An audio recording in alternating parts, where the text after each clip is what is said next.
Hello and welcome back to Newsmin. It's the 27th of July and right now it's time for a quick Guild Wars 2 news update. Since the final Guild Wars 2 beta weekend ended, ArenaNet have really been trying to keep all the Guild Wars 2 fans, or addicts I suppose is a better term, busy. 5 blog posts, that's pretty much one per day on average since the beta weekend. And these aren't silly little posts that'll take you 1 or 2 minutes to skim through. No, these are chock full of goodness and well worth a read. Well, mostly. So let's have a look at them. First up, a quick reminder post about reserving your Guild Wars 1 name for Guild Wars 2. You don't have much time to do this. If you don't get that character created in Guild Wars 1 with the name you want in Guild Wars 2 by the 30th of July, then you stand a chance to lose it to someone else come August the 28th.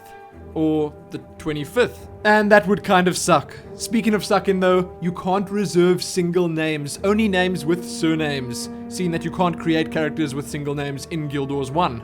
Anyway, next up there's telling stories, from global to personal and back again. A rather insightful post wherein Jeff Grubb of ArenaNet takes a look at the 3 general classes of story that come together to support the main themes of Guild Wars 2. These are the global story, your personal story, and the saga of the iconics.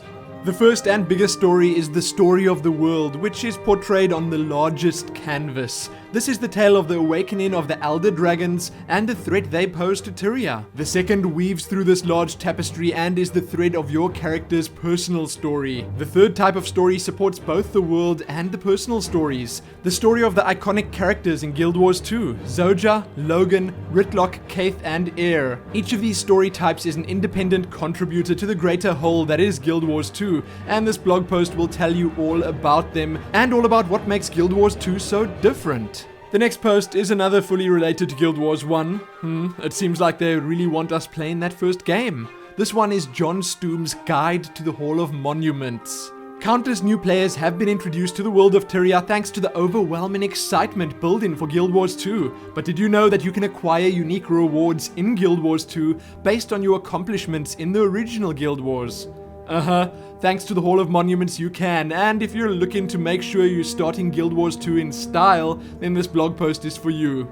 The post and the video that comes with it covers and teases a whole bunch of rewards, tells us how tough they'll be to get, and most importantly, tells those that haven't played Guild Wars 1 where and how to get started. Well worth a read for new players and veterans. Phew, almost done. The next post is pretty much just an advert for Guild Wars 1 Platinum Edition, now available for just $19.99 in the NCSoft store. You can also alternatively get it on Steam.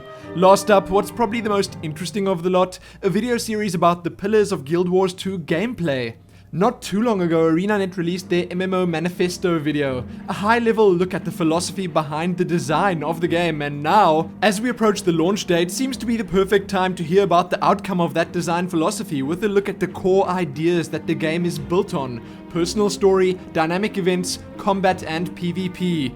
I can just sense most people skipping straight to the PvP one, and I must warn you, it doesn't cover world versus world. That video is apparently coming at a later date. I myself enjoyed hearing about the dynamic events the most, one of my favorite parts of the game.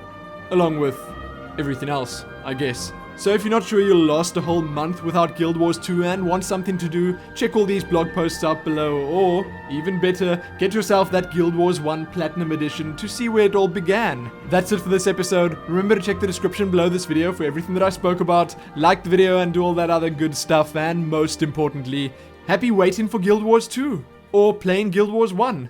Happy that.